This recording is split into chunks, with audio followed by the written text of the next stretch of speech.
ઊંધા gas, acidity અને પાચનની સમસ્યામાં કાયમ કોઈને કોઈ ગોળી લેવી પડતી હોય હજારો પેશન્ટ, લાખો પેશન્ટ, કરોડો પેશન્ટ હશે કે જેને કોઈને કોઈ સમયે સવારના ભાગમાં ઉઠે એટલે ગોળી લેવી જ પડે, નહીંતર એને એસિડિટી થઈ જાય કાં તો ગેસ થઈ જતો હોય. આવી ગોળીઓ બંધ કરવાનો એકમાત્ર ઉપાય આયુર્વેદ જ છે. એવા અનેક કેસ મેં તમારી સામે રજૂ કર્યા છે અને આજે પણ આજે એક કેસ રજૂ કરવા જઈ રહ્યો છું. જય શ્રી કૃષ્ણ બહાદુરસિંહ. બહાદુરસિંહ, શું તકલીફ હતી આપને? મને ગેસની ફૂલ તકલીફ. બરાબર. કેટલા વર્ષથી આશરે? આશરે 4 વર્ષ જેવી. અને આપણે કેટલા અલગ અલગ ડોક્ટરને મળ્યા છો એના માટે? 4-5 ડોક્ટર. 4-5 ડોક્ટર મળ્યા. બધા સ્પેશિયલિસ્ટ ડોક્ટરને પણ મળ્યા? હા, ગેસ્ટ્રોલોજીની. બરાબર. એન્ડોસ્કોપી ને બધું કરાવ્યું? એન્ડોસ્કોપી કરાવી. બરાબર છે. એની દવાઓ તમારે કેટલા સમયથી ચાલુ હતી? છેલ્લા 2 વર્ષથી ચાલુ. સતત રોજ ગોળી ખાવી પડે? સતત ગેસની સવારમાં ભૂખ્યા પેટે લેવી જ પડે. લેવી જ પડે. બરાબર છે. ક્યાંથી આવો છો તમે અહીંયા? હું ધ્રાંગધ્રા તાલુકાનું ખાંભડા ગામ છે. તો ત્યાંથી 200 કિલોમીટર દૂર આપણે અહીંયા જે છે આવી રીતે પાચનની સમસ્યાઓની સારવાર થાય છે એવું તમને કઈ રીતે ખબર પડી? મને સાહેબ તમારા વિડીયો ઇન્સ્ટાગ્રામમાં અને ફેસબુકમાં મેં જોયા. બરાબર. એટલે પછી મને એમ થયું કે સાહેબની એક વખત મુલાકાત લઈ. તો જેવી રીતે વિડીયોમાં દરેક પેશન્ટને પાચનની સમસ્યામાં સારું થતું હતું, એમને સરસ રીતે સારવાર થતી ને એમને સારું લાગતું, એટલું જ તમને સારું લાગ્યું? હા, એટલું જ લાગ્યું. તમને એમ લાગ્યું ને કે ત્યાંથી અહીંયા ધક્કો વસૂલ થયો એમ ને? હા. તો કયો બાપુ, તમને જે શરૂ થયું હતું, જેમ કે આ 4-5 વર્ષથી સતત તમે હેરાન હતા, તો શું થતું તમને? મને સાહેબ ગમે તે જમું ને એટલે આમ ઓડકારા આવે અને પેટ ભારે ભારે રહે, ગેસ થઈ જાય.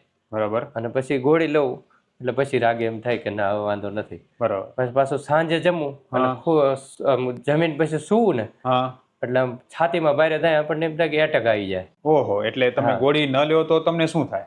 ગોળી ન લઉં તો સાહેબ સતત બેચેની જ રહે એમ? હા. અને પછી થોડુંક ગોળી લેવી એટલે થોડોક કલાક જેવું જાય ને પછી એમ થાય કે હવે ઓછું થયું, નકરા વોટ કરા ચાલુ રહે. બરાબર. તો એ ગોળી તમે છેલ્લા 2 વર્ષથી સતત લેતા, તો એક દિવસ બંધ ન કરી શકતા? ના, બંધ ન થાય.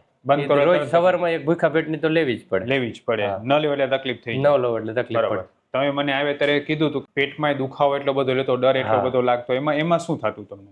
એમાં પેટ આખું આમ ફૂલેલું જ રહે અને સતત ઓડકારા આવે અને પછી આમ ગેસ ઉપર આવે ને એટલે છાતીમાં એમ થાય દબાણ થાય. બરાબર. એ રીતનું થાય. પછી ગભરામણ જેવું લાગે. પછી એના માટે ક્યારે તમે નજીકમાં તાત્કાલિક ડોક્ટરને મળવા ગયા હો, ઈસીજી કોઈ કરાવ્યું, એવું કંઈ કરાવેલું હતું? એવું કેટલી વખત કરાયેલું ઈસીજી. હા, આપણને એમ થાય કે એટેક નું અસર રહેશે એવું થાય. પણ અહીંયા જાય એટલે નોર્મલ આવે. પછી એમ કે ગેસ છે.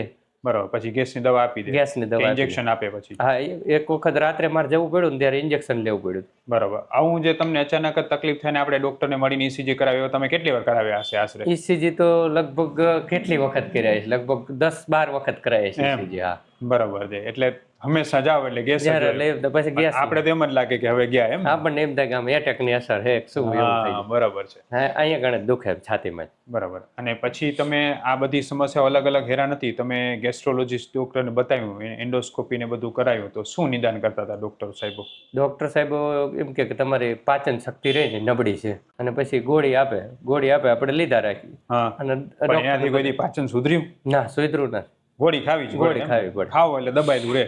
હા, દબાયેલું રહે. બાકી એમને બાકી પાછું બંધ કરી દો એટલે પાછું એમ થાય કે કદાચ તમે ભૂલે ચૂકે એક દિવસે ન ખાધી તો શું થયું? તો પછી આખો દી બેચેન રહેવાનું, ઓડકારા નકરા ખાધા રાખવાનું. હા, બરાબર છે. એટલે હવે ખરેખર જે છે એ બહાદુરસિંહ સાહેબને જે મુશ્કેલી હતી, ડોક્ટરો નિદાન એ જ કરતા હતા કે પાચન શક્તિ નબળી છે, પણ હકીકતમાં એ છે કે બીજી કોઈ પણ પથ્થીમાં, આયુર્વેદ સિવાય બીજી કોઈ પણ પ્રકારની ચિકિત્સા પદ્ધતિમાં પાચન સુધારવાની કોઈ સચોટ રીત જ નથી. જ્યારે આયુર્વેદમાં તો કીધું જ છે કે આયુર્વેદની કોઈ પણ ચિકિત્સા છે એ પાચનની ક્રિયાઓથી જ શરૂ થાય. કોઈ પણ પ્રકારના રોગો અમારે એ જોવું પડે કે પેશન્ટનું પાચન કેવું છે. આયુર્વેદમાં આને કાય ચિકિત્સા કહેવાય. કાય ચિકિત્સા એટલે કાયાગ્નિ ચિકિત્સા, એટલે જે પેટમાં પાચન શક્તિની ચિકિત્સા કરીને આગળ વધે છે એવી પ્રકારનું ચિકિત્સા વિજ્ઞાન એટલે કે આયુર્વેદ. હવે આયુર્વેદમાં આપણે પાચન સુધારવાની એટલી બધી અલગ અલગ વિધિઓ છે જેનું આપણે સાહેબને આપ્યું અને એમણે એ દવા લીધા પછી ક્રમશઃ સુધારો થતો ગયો, પાચન સુધરતું ગયું. તમે આપણી દવા શરૂ કરીને કેટલા દિવસમાં તમે ઓલી ગોળી બંધ કરી શકે, એસિડિટી ટીકડી તમે રોજ લેતા ગેસની?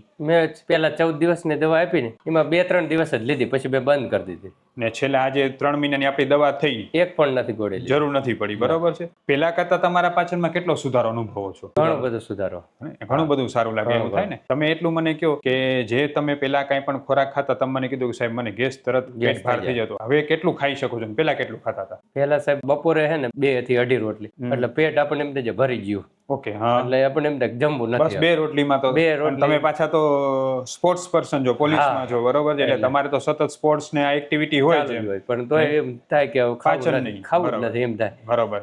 અત્યારે સાહેબ લગભગ 5-6 રોટલી ખાઈ જાઉં ને તો એમ થાય કે ના બરોબર છે. ટૂંકમાં 3 ગણી તમારી 3 પાચન શક્તિ ગણી સુધરી એમ ને? સુધરી, હા. બરાબર, કે જે પેલા 2 રોટલી માંડ કરતી એની બદલે હવે 6-7 રોટલી આરામથી પચી ખાઈ જાય છે. શકું. એટલે એનો મતલબ શું થયો? આ જ વસ્તુ દર્શાવે છે. તમે પણ કોઈ જગ્યાએ વિલાયતી સારવાર કે કોઈ પણ ગોળી લેતા હો ગેસની, હવે ગોળી ખાધા પછી તમે કેટલું જમી શકો છો ને તમને કેટલું પચે છે એ અગત્યનું છે, નહીં કે ખાલી તમને ગેસ ન થવો એમ. જેમ કે આપણે તમને દવા આપી તો ક્રમશઃ તમારું પાચન સુધરતું, ભૂખે સુધરતી ગઈ, પેટમાં સારું થયું, બરાબર છે ને? હવે ઓલો ગેસ પેલા જેવો ચડ્યો છે ક્યારે? ના, એવો હવે નથી. ઈસીજી કરાવવા પડે એક વાર? એકે વખત નહીં. 3 મહિના થયા મને, હજી ગેસ બાને દવાખાને નથી ગયો.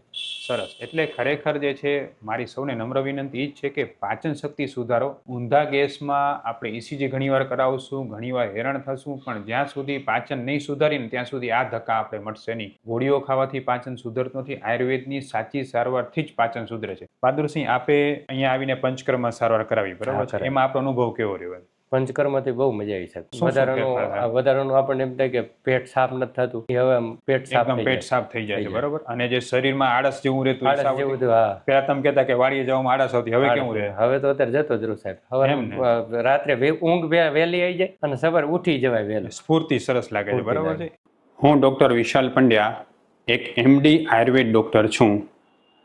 મેં મારો 10 વર્ષ સુધીનો MD આયુર્વેદનો અભ્યાસ જામનગરની વિશ્વ પ્રસિદ્ધ આયુર્વેદ કોલેજમાંથી કરેલો છે. 2011થી એટલે કે છેલ્લા 13 વર્ષથી હું ગાંધીધામ કચ્છ ખાતે NABH માન્યતા પ્રાપ્ત પંચકર્મા આયુર્વેદ હોસ્પિટલ ચલાવું છું. અમે લોકોએ આયુર્વેદ સારવારથી હજારો દર્દીને સાજા કર્યા છે. તેના વિડીયો રિવ્યૂ અમારા આ જ ફેસબુક, ઇન્સ્ટાગ્રામ કે યુટ્યુબ ચેનલ ઉપર છે, જે જરૂર જોવા અને જાણો કે કેવા જૂના રોગો કેટલા ઝડપથી સાજા થયા છે. અમે 2 રીતે સારવાર કરતા હોઈએ છીએ. સૌથી પહેલાં તો કચ્છ કે એની આસપાસના દર્દીઓએ હોસ્પિટલમાં રૂબરૂ બતાવવા માટે આવવું, અને બીજું કચ્છથી દૂર રહેતા દર્દીઓ માટે ઘર બેઠા ઓનલાઈન દવા પણ મંગાવી શકે છે. વધુ માહિતી માટે નીચેના નંબર ઉપર હાય લખીને વોટ્સએપ કરો, એટલે તમને ફીસ કેટલી છે, કોર્સ કેટલો કરવો પડશે વગેરે માહિતી વોટ્સએપમાં મોકલી આપશું.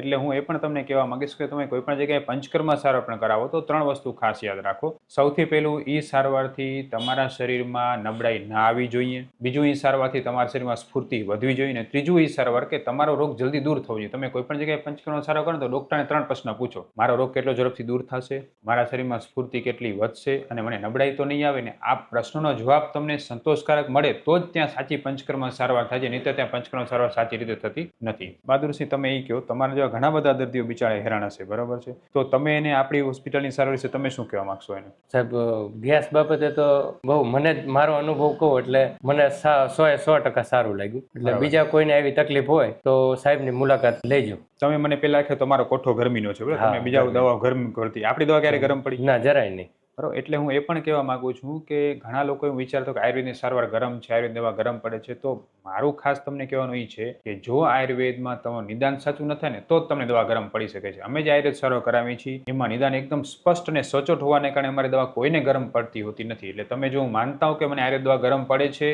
તો તમે અમારો સંપર્ક પણ કરી શકો છો. અમે ઓનલાઈન અને ઓફલાઈન બંને રીતે દવા કરતા હોઈએ છીએ અને અમારી દવા કોઈને ગરમ નથી પડતી, એ નક્કી જ છે. ખૂબ ખૂબ ધન્યવાદ બહાદુરસિંહ. તમારો જે આ વિડીયો છે ને એ લોકો માટે પ્રેરણારૂપ બનશે એમ કે એ લોકોને એમ લાગશે કે આયુર્વેદ સારવારથી ગોળીઓ મૂકી શકાય, બરાબર છે, કે તમે 2 વર્ષથી સતત લેતા મૂકી દીધી, હવે મૂકી દીધી, બરાબર? કે તમે છેલ્લા જે છે એ લગભગ 4 વર્ષથી હેરાન હતા, 4-5 ડોક્ટર બદલાયા, ગેસ્ટ્રોએન્ટરોલોજીસ્ટ પાસે ગયા છો, કેટલો ખર્ચો કરી નાખ્યો છે તમે?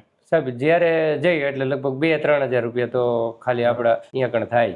કેટલો ખર્ચો થયો છે? એ પાછું 15 દિવસે મહિને એક વખત જવાનું થાય. પણ આશરે કેટલો ખર્ચો કર્યો? આશરે તો સાહેબ લગભગ મેં 50-60 હજાર રૂપિયા તો ગેસ માટે જ નાખ્યા. એટલે એટલો ખર્ચો કર્યો અને તમે 4-5 ડોક્ટર બદલાવ્યા, 4-5 વર્ષથી બીમાર છો, બરાબર છે, તમે રોજની ગોળી ખાવી પડતી, એન્ડોસ્કોપી આ તે બધું કરાવ્યું, સ્પેશિયાલિસ્ટને બતાવ્યું. આપણી 3 મહિનાની સારવારમાં જેટલો તમને ફાયદો થયો 3 મહિનામાં એટલો તમને ક્યાંય થયો છે? ના, ક્યાંય નહીં. આપણી દવા જેટલી ઝડપથી લાગુ પડી એવી દવા કોઈ લાગુ પડી છે?